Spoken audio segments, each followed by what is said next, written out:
In the heart of the Yoruba village of Ilesa, the sun cast a warm, golden light over the bustling festival grounds.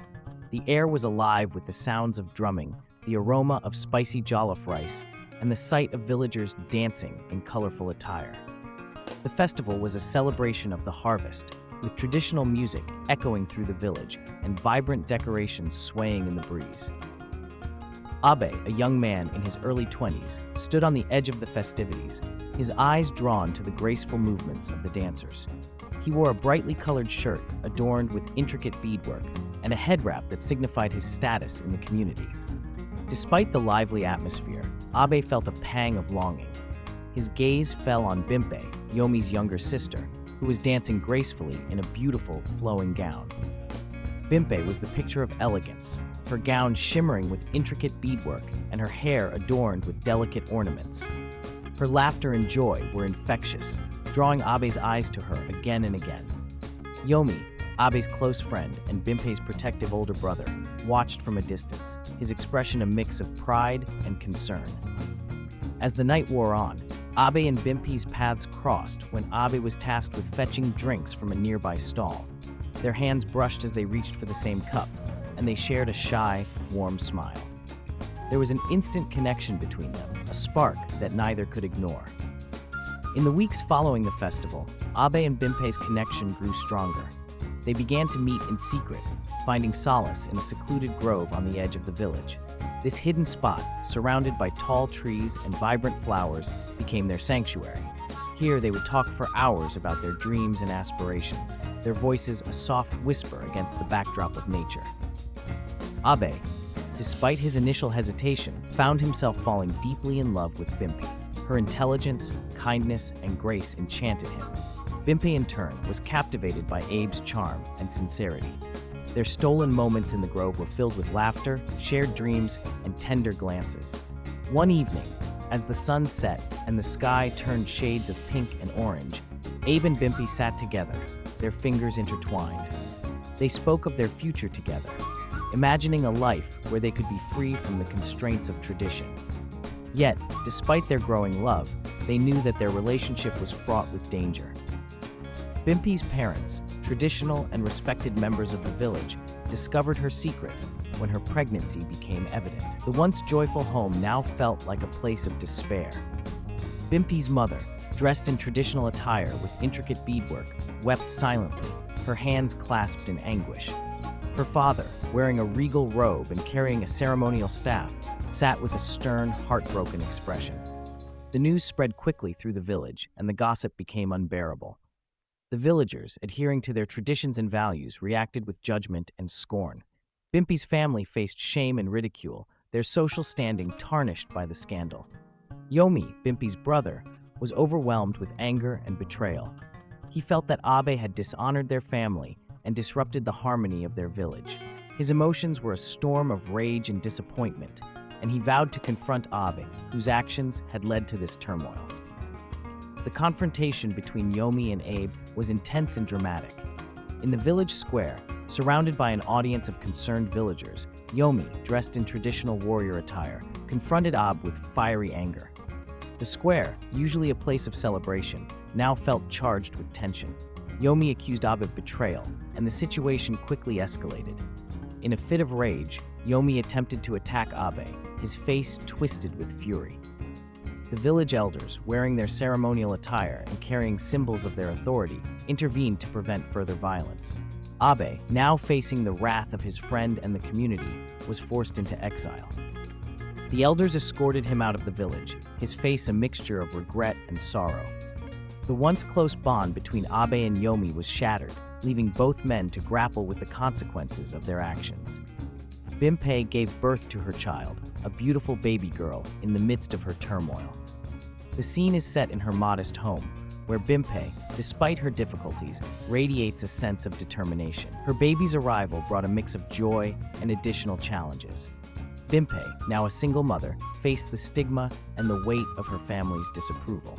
Despite the challenges, Bimpe was resolute in her desire to return to school. She was seen in her school uniform, carrying her baby in a cloth wrap. Her classmates, initially distant, slowly began to offer support. The school, with its traditional architecture and elements, became a place where Bimpe could rebuild her future. Bimpe's determination was evident as she juggled her responsibilities, studying hard and attending classes. Her resolve to succeed, despite the obstacles, marked her journey of resilience and strength. Abe, now living in a distant town, faced a life of hardship. His new surroundings were starkly different from his village. The town was bustling, but lacked the warmth of his homeland. Abe worked in various jobs, his attire reflecting his modest means. His days were long and challenging, but he remained determined to change his life. During his exile, Abe found solace in Christianity. He began attending church services and slowly embraced his faith. The church fellowship, with its welcoming community and spiritual guidance, became a source of comfort and transformation for him. Abe's journey was marked by a gradual change. He sought forgiveness and redemption, finding purpose in his new faith. His transformation was slow but profound, and he began to rebuild his life with a renewed sense of hope. Years later, Bimpe's hard work and perseverance paid off. She graduated from secondary school with excellent grades, her face beaming with pride. The graduation ceremony was a joyous occasion, with Bimpe surrounded by supportive friends, teachers, and her proud family. Bimpe's achievement was a testament to her determination.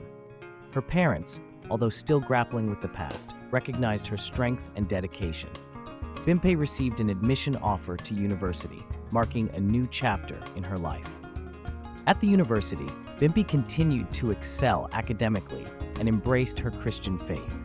She joined a campus fellowship, finding a supportive community and continuing to grow spiritually and personally. After graduating from university, both Bimpe and Abe were assigned to different locations for their National Youth Service Corps, NYSC. Bimpe was stationed as a teacher in a rural school, while Abe worked as a health educator in a different town. They continued to keep in touch, their bond growing despite the distance. Their NYSC service was a period of growth and reflection. Bimpe's commitment to her students and Abe's dedication to health education showcased their strengths and contributions. They exchanged letters and phone calls, supporting each other through their challenges. One day, Bimpe attended a church service in her new town and was surprised to see Abe there. He was now a changed man, having embraced Christianity and found a new path in life. The reunion was emotional as they shared their experiences and personal growth. Their connection was rekindled, and they realized that their feelings for each other had not faded. With their renewed relationship, Bimpe and Abe decided it was time to seek forgiveness from their families. They arranged a heartfelt meeting with their parents, hoping to mend the past and move forward. Bimpe's parents, now more understanding, listened to their children's apologies. The scene is emotional, with traditional Yoruba attire and expressions of reconciliation. Bimpe and Abe spoke of their growth and commitment, asking for forgiveness and a chance to rebuild their relationships. Yomi, who had been living away from the village, returned to participate in the reconciliation. His presence was a significant step towards healing old wounds. The emotional meeting ended with a sense of hope and a willingness to forgive. With reconciliation achieved, Bimpe and Abe began planning their wedding. The preparations were a blend of traditional Yoruba customs and Christian elements, creating a ceremony that honored both their heritage and their new faith. The wedding venue was decorated with colorful fabrics, beadwork, and symbolic artifacts. The wedding day arrived, and it was a celebration of love, redemption, and unity. Bimpe wore a stunning traditional gown with intricate beadwork, while Abe was dressed in a stylish suit with Yoruba accents. Their ceremony combined traditional Yoruba rituals with Christian prayers, symbolizing the merging of their cultural and spiritual paths. The wedding was attended by family, friends, and members of their church fellowship. The atmosphere was filled with joy and love as Bimpe and Abe exchanged vows, reflecting on their journey and their commitment to each other. As they embarked on their new life together, their home became a place of warmth and happiness. Their community, once skeptical, embraced them with open arms, recognizing the strength of their love and the importance of forgiveness. Bimpe and Abe's life together was filled with joy, love, and purpose. Their story, marked by challenges and triumphs, became a symbol of hope and redemption. Under the starry night sky, They reflected on their journey, grateful for their second chance and the lessons they had learned. Their love and faith had guided them through the darkest times, leading them to a place of happiness and fulfillment. As they looked up at the stars, they knew their story would be remembered as a testament to the power of forgiveness, unity, and enduring love.